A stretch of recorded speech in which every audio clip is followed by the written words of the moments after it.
page, l'appel de l'Afrique. Conakry, le seuil des origines. Le jour du grand départ arriva enfin. Ismaël, Malik et Aïcha s'apprêtaient à s'envoler vers Conakry, animés par le désir profond de renouer avec leurs racines. Ce voyage n'était pas un simple déplacement, c'était une quête de soi qui les liait à cette terre d'Afrique. Les préparatifs se déroulaient dans un mélange de fébrilité et de recueillement. Chaque détail fut soigneusement orchestré. Billets en main, valises remplies de cadeaux et de souvenirs en devenir, ils franchirent une à une les étapes les rapprochant de leurs rêves.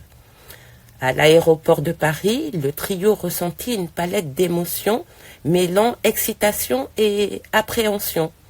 Le vol de nuit vers Conakry, d'une durée d'environ 6 heures, offrit à chacun un moment de réflexion silencieuse. Ismaël, le regard perdu dans l'immensité céleste, se remémorait les récits de son aïeul, dont le courage traçait en filigrane sa propre destinée. Puis Conakry surgit. L'atterrissage à l'aéroport international Ahmed Sékou Touré marqua le début d'une immersion totale dans un univers à la fois étranger et familier. Chaque sourire, chaque regard, chaque accent murmurait « Bienvenue chez vous ». La fratrie sentait le lien invisible qui les attachait à cette terre. Ce voyage initiatique devenait peu à peu une renaissance. Dans le hall d'arrivée, leur cousin Ibrahima les attendait un grand sourire aux lèvres. Après des retrouvailles chaleureuses, le trajet vers Kipé fut une immersion sensorielle. Sous la chaleur, les rues bourdonnaient, éclatées de vie, embouteillages ponctués de klaxons, de cris, des vendeuses se faufilaient entre les voitures, portant sur la tête un plateau de cacahuètes grillées, des sachets d'eau fraîche, des beignets ou des mangues. Dans l'air se dégageait un mélange de parfums d'épices, de fruits, de poussière et d'océan.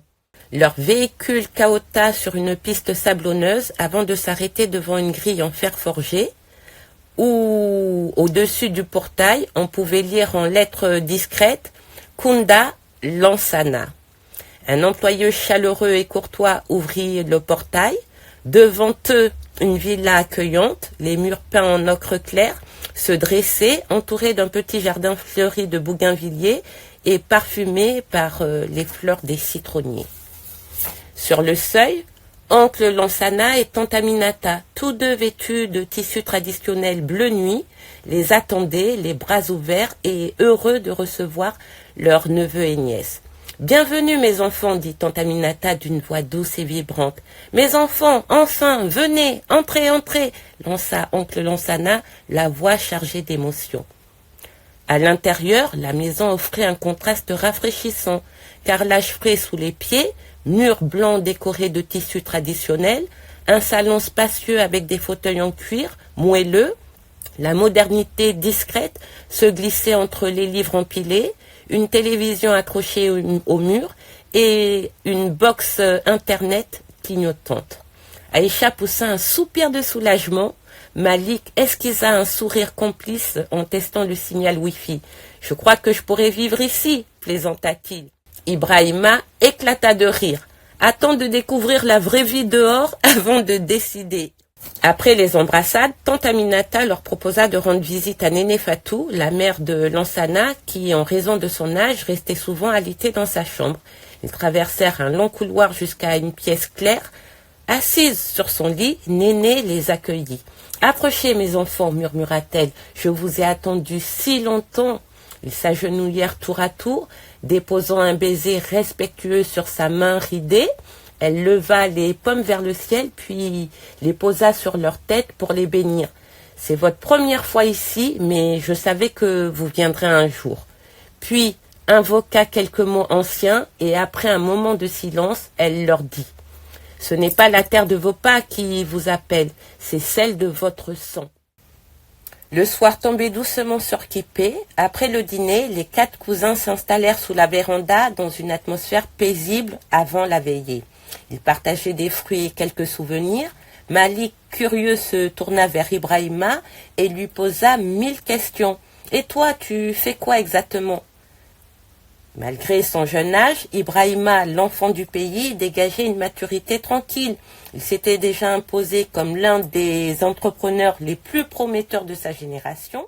Après des études à Dakar, il avait fondé à Conakry une entreprise florissante dans un secteur pointu qu'il appelait Tech for Roots. Un ensemble de technologies appliquées aux réalités locales, intelligence artificielle, données communautaires, accès à la santé ou à l'éducation, pensées depuis l'Afrique et pour elle, avec un ancrage profond dans les langues, les besoins et les savoirs du continent. Il collaborait avec des chercheurs au Sénégal, au Burkina Faso et même au Canada. Sa sœur cadette Aïssatou étudiait la médecine à Abidjan et se passionnait pour la pharmacopée traditionnelle. Elle rêvait d'ouvrir un dispensaire en Guinée, à la frontière entre science et héritage. Quant à Ousmane, leur frère aîné, il poursuivait ses études à Washington dans un domaine de pointe lié aux sciences et à l'ingénierie. Tous les trois étaient animés d'un même désir, revenir, agir et transmettre. Visionnaire et passionné, Ibrahima avait surpris tout le monde en lançant ce projet dans un secteur aussi pointu que méconnu ici, né d'un stage à Dakar. Je serai votre guide et je vous accompagnerai pour toute la partie guinéenne, annonça-t-il. Ensuite, mon ami Bouba prendra le relais pour le Mali et le Sénégal. Et vous avez prévu de faire Dakar-Abidjan en avion, c'est bien ça ? Un peu plus tard, voisins et amis arrivèrent pour saluer les nouveaux arrivants. Sous la véranda, un fauteuil d'osier avait été préparé pour Néné Fatou, qui rejoignit tous les visiteurs, rassemblés en cercle pour l'accueillir. Sous le ciel tissé d'étoiles, elle observa longuement ses petits-enfants et d'une voix douce, elle prit la parole. « Mes enfants, vous pensez venir chercher le passé, mais ici, ce n'est pas le passé qui vous attend, c'est la racine du futur. Un arbre sans racines tombe au premier vent, mais s'il connaît ses origines, même les tempêtes le respectent. » Un silence, puis elle ajouta. « La mémoire ne se trouve pas seulement dans les livres. Ici, chaque geste a sa signification. Ramasser une mangue, saluer un ancien, écouter la pluie tomber sur les toits, c'est ainsi qu'on se souvient, avec la vie. » Aïcha, émue, serra doucement la main de l'aïeul. « Merci Néné pour cette parole. » Néné Fatou sourit. « Ce que vous cherchez est déjà en vous. Vous portez les chants, les larmes et les espoirs de ceux qui vous ont précédés. Merci à vous d'avoir écouté l'appel. Vous êtes la mémoire en marche. » Un léger vent fit alors frissonner les feuilles du citronnier. Dans la tiédeur d'une veillée nocturne étoilée, la doyenne fit revivre des contes et légendes connus ou oubliés, évoquant l'épopée de Sundiata, les ruses du lièvre Ruzeluk ou encore la légende des origines du fleuve Niger.